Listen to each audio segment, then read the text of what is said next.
بسم اللہ الرحمن الرحیم۔ پیارے بچوں، قرآن و سنت کی اتباع کرنے کے بہت سارے فضائل و فوائد ہیں۔ قرآن و سنت کے اتباع کرنے کے کچھ فضائل و فوائد بیان کی جاتے ہیں، اور کوشش یہ کرو کہ پوری زندگی قرآن و سنت کے اتباع میں گزارو اور قرآن و سنت کی روشنی میں زندگی گزارو۔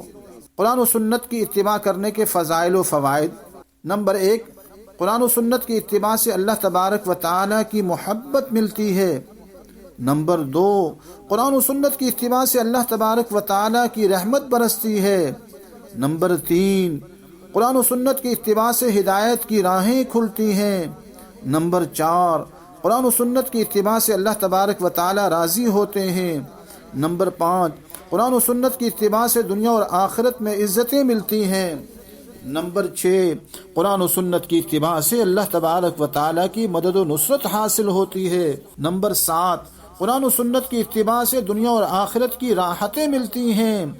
نمبر 8، قرآن و سنت کی اتباع کرنے والوں کو اللہ تبارک و تعالیٰ زمین پر خلافت دیتے ہیں۔ نمبر 9، قرآن و سنت کی اتباع کرنے والوں کی دعائیں قبول ہوتی ہیں۔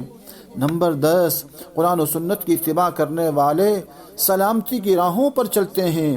پیارے بچوں، قرآن و سنت کی اتباع کرنے کے بہت فضائل و فوائد ہیں۔ نمبر 11، قرآن و سنت کی اتباع کرنے والوں کی زندگی میں کبھی پچھتاوا نہیں ہوتا۔ نمبر 12، قرآن و سنت کی اتباع کرنے والے کبھی خودکشیاں نہیں کرتے۔ نمبر 13، قرآن و سنت کی اتباع کرنے والے سنگین غلطیوں اور خطاؤں سے بچے رہتے ہیں۔ نمبر 14، قرآن و سنت کی اتباع کرنے والے شیطان اور طاغوت کی اتباع کرنے سے بچ جاتے ہیں۔ نمبر 15، قرآن و سنت کی اتباع کرنے والوں کو اللہ تبارک و تعالی لوگوں کی ہدایت کے لیے منتخب کر لیتا ہے۔ نمبر 16، قرآن و سنت کی اتباع کرنے والے نفس و شیطان کے مکر و فریب سے بچ جاتے ہیں۔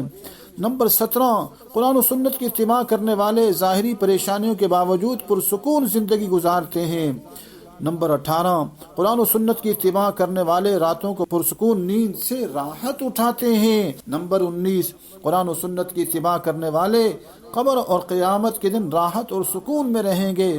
نمبر 20، قرآن و سنت کی اتباع کرنے والوں کو اللہ تبارک و تعالی رزق وہاں سے دیتے ہیں جہاں سے گمان بھی نہ ہو۔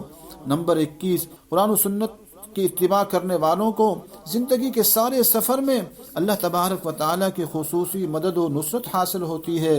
تو پیارے بچوں، آپ کو چاہیے کہ آپ خود بھی قرآن و سنت کی اتباع کرو اور اپنے خاندان والوں اور عزیز و اقارب کو بھی قرآن و سنت کی اتباع کرنے کی تلقین، نصیحت اور ترغیب دیتے رہو۔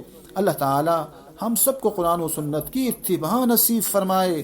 السلام علیکم ورحمۃ اللہ وبرکاتہ۔